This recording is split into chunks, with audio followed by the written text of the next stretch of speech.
So now we know how to compare two different proportions. That is, if we have two different independent samples and we want to compute things about the difference of the two probabilities, like confidence intervals and hypothesis tests, then we know how to do that. What about for means? What if we have two different samples of means and we want to compare those means, or say things about the difference of those means? Well, we can do it again, and it's pretty similar to the previous case, but it's a little bit trickier, as we'll see. So to start off, let's again remember what we know about one sample. In this case, one sample for a mean. Well, we know that if we have a sample with some size and some x bar and some s squared, then we had this distribution equation that said if you take x bar minus mu and divide by the square root of s squared over n, then that will have approximately a t distribution, and the number of degrees of freedom will be n minus 1. And this is good because it allows us to compute confidence intervals and allows us to do hypothesis tests and so on. What about if we have two independent means? So they're not matched, they're not paired up in any way. We just have two different samples, and we'd like to know something about the difference of the two true means. Well, again, the samples would have different sizes, n1 and n2, and they'd have different values of the sample mean, x bar 1 and x bar 2, and they have different sample variances, s1 squared and s2 squared. And we'd like to be able to say something again about the distribution so that we can compute confidence intervals and do hypothesis tests. Well, here's a fact, and it's what you might hope is true, that if you take the difference of the x bars and subtract the difference of the true means, mu1 minus mu2, and divide by the square root of some sort of a variance, then maybe it still has a t distribution. And it's a fact that approximately it does. This isn't quite true even in the limit of the central limit theorem and normal data, but it's approximately true. And the variance that we divide by on the bottom, well, it's the square root of a variance, and that's kind of what you might expect. It's the sum of the two different variances, the s1 squared over n1 plus s2 squared over n2. So that's good. The most surprising thing here is, what is the number of degrees of freedom, df? Well, turns out to be given by this rather complicated equation here, sometimes called the Welch-Satterthwaite approximation. And anyway, it's some sort of a complicated formula that gives us an approximate number of degrees of freedom to make this quantity approximately have a t distribution. Now, this number of degrees of freedom might not even be an integer, but that's okay. The t distribution can still make sense and can still be computed on a computer, even when the number of degrees of freedom is not an integer. It's something with a decimal point. So we can use this to get confidence intervals and hypothesis tests. So let's start off with confidence intervals. Now, remember what we know. We know that we take this difference of the x bars minus the difference of the true means and divide by the square root of these sums of these two different sample variances. Then it has approximately a t distribution with some number of degrees of freedom given by that crazy formula in the previous page. And so then you say, well, can we get a 95% confidence interval for the difference in the true means? Well, sure. It should be the difference of the two sample means plus or minus the critical value t times the square root of this sum of the sample variances. Now, this critical value t corresponds to whatever significance level we've chosen, like alpha could be 0.05, and the number of degrees of freedom from that formula that we had. So t might be a little more than 1.96 in a typical example. So this is easy. Let's see how it works in an example. Let's go back to our friends the skeletons, and let's consider now, suppose we wanted to compare these age differences depending on the gender of the skeleton. So let's recall that we had 400 skeletons in total, and each one of them had some age difference between the estimated minus the actual age at the time of death. Now, for the male skeletons, there were 281 of them, and they had their own mean for the age difference, which worked out to minus 12.9 years, with their own sample variance of 181.5.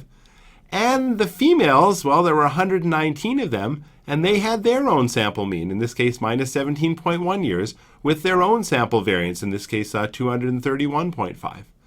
So that means the difference in the sample means was equal to 4.2 years. But the question is, what does that say, if anything, about the difference of the true means, that is, the true age difference for male skeletons minus the true age difference for female skeletons? Well, first we have to use that crazy formula from before to get the effective degrees of freedom, df. In this case, it works out to just over 200. And then we have to get the computer to help us compute the corresponding critical value, and it works out to 1.97 in this case, which is just a tiny bit more than the 1.96 it would be for the standard normal distribution. So then a 95% confidence interval, well, it should be the difference in the sample means plus or minus this critical value of 1.97 times this square root of the sum of the sample variances, which works out, when you put in the numbers, to between 1.03 years and 7.37 years. So in other words, we're saying that this age difference quantity is indeed higher on average in the males. It wasn't just a fluke of the samples we got. It's a true fact, and this true difference, the mu1 minus mu2, the true difference between the means, is somewhere in this range. So that's a confidence interval for the skeletons. Let's do a second example. Let's remember that map of the world and how we had different regions. And in particular, we considered life expectancy in one region was East Asia and the Pacific. Another region was South Asia. And we could say, well, what's the difference in the life expectancies in those two regions?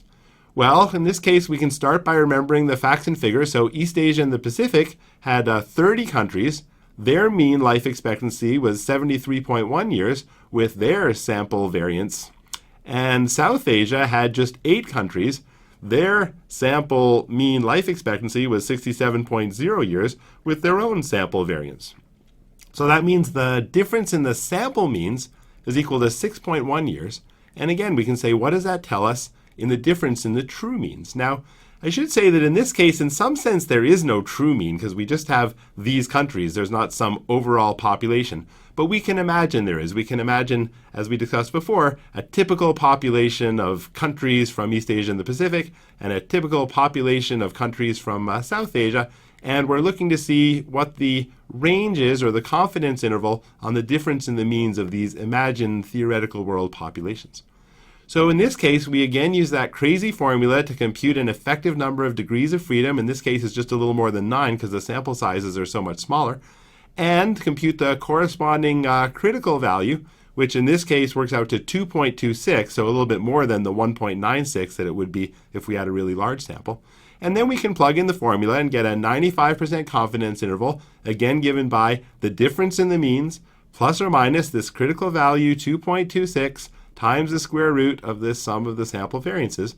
And when you stick in the numbers and work it out, we get a range from minus 1.2 years up to 13.4 years. So we're saying at the 95% confidence level, East Asia and the Pacific could have a life expectancy which is lower by as much as 1.2 years, or which is higher by up to 13.4 years.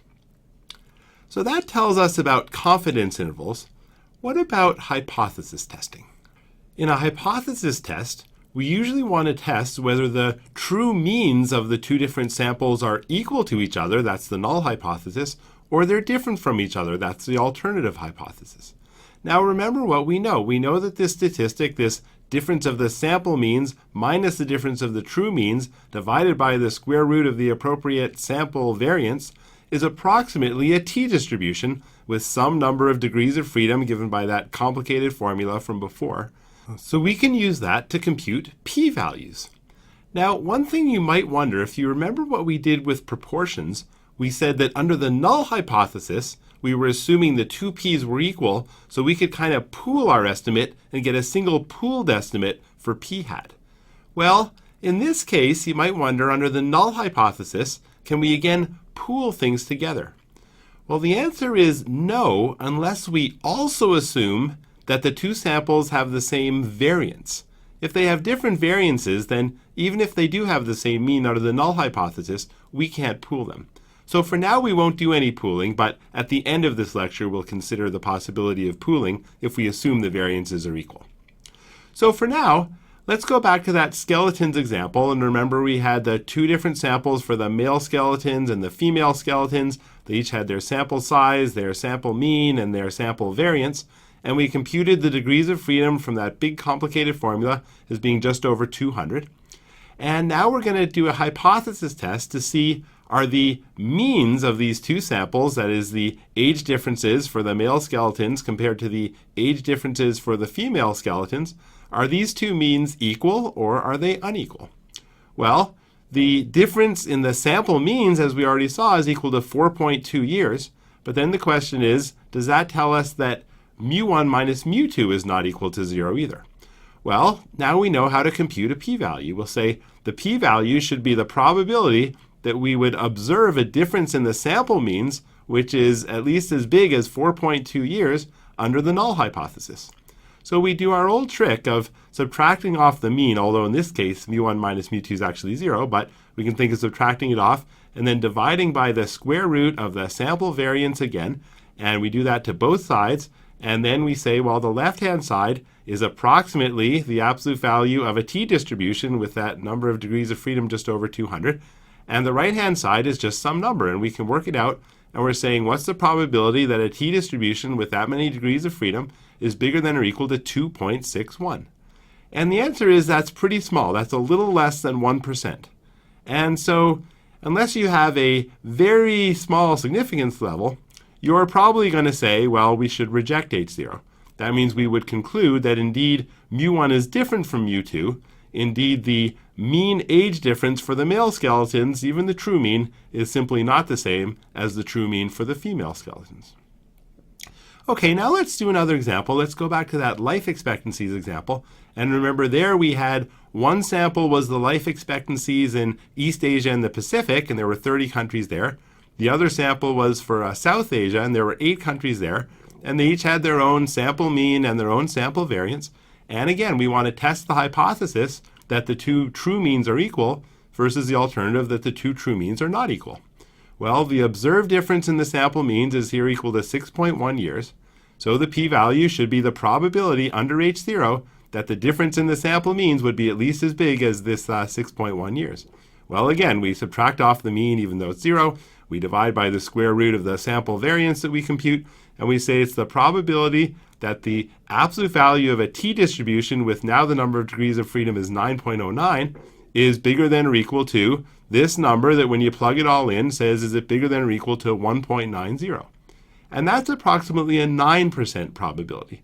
Now that's not so small. So again, it would depend on your significance level, but probably you would say, no, we can't actually reject H0, and we would allow for the possibility that maybe these two means are equal. So maybe it's true that sort of a typical country from East Asia and the Pacific has the same average life expectancy as a typical country from South Asia. So now we know how to compare two means and how to get confidence intervals and do hypothesis tests, all using that same t-statistic that we developed at the beginning. As our final topic for this lecture, let's go back to that issue of pooling the estimates for the variance. So let's imagine now we're still doing a hypothesis test, but now it's a pool test, meaning that we're going to assume that the variances are equal for the two samples. We still want to test the same null hypothesis that the two sample means are equal versus the alternative that they're not equal. We still have this statistic from before which said that this quantity involving the differences of the sample means minus the differences of the true means was approximately a t-distribution. But now we're going to assume that the true variance is the same for the first sample as it is for the second sample. And that means that under H0, if we're trying to compute for the null hypothesis, we have the same mean and the variance, and then it turns out that we can pool the samples, so we come up with a common estimate of the variance for both samples together because we're assuming it's the same. And the formula for it is this pooled variance, which is kind of a weighted average of the individual sample variances of the two samples. Indeed, if the sample sizes are the same, then it's just half of one plus half of the other. If they're different, then we count the one that's a bigger sample a little bit more. But anyway, we get this pooled sample based on estimating the variance for the two samples put together. And the degrees of freedom in the t-distribution actually simplifies now. Under this assumption of equal variances, and where we're pooling the estimate for the variance, the number of degrees of freedom is simply the sum of the number of degrees of freedom for the two individual samples, namely n1 minus 1 for the first sample plus n2 minus 1 for the second sample. And that gives us a simple formula for the degrees of freedom, much simpler than that horrible complicated formula from before. So let's try this out in an example. Let's go back one more time to the skeletons. And again, we had the male skeletons, the 281 of them with their sample mean and variance. We had the female skeletons, 119 of them with their sample mean and variance. And we're still testing whether the means are equal versus whether they're unequal. But now we're going to assume that the true variances are the same for both genders. And if we assume that, then we can pool the variance estimator. And using that same formula, we get an S squared, this pooled variance, which works out to about 196.3. Now, we knew that the observed difference in the means was 4.2 years. And now the number of degrees of freedom is just n1 minus 1 plus n2 minus 1, which is equal to 398. So now we know how to compute a p-value. And indeed, the p-value should be the probability, once again, that the observed sample difference would be at least as big as the 4.2 that we got. And, well, again, we can subtract and divide and say it should be the same as this other quantity being bigger than or equal to 4.2 divided by the square root of that sample variance. But one difference now is instead of using S1 squared and then S2 squared, we're using this pooled value S squared everywhere.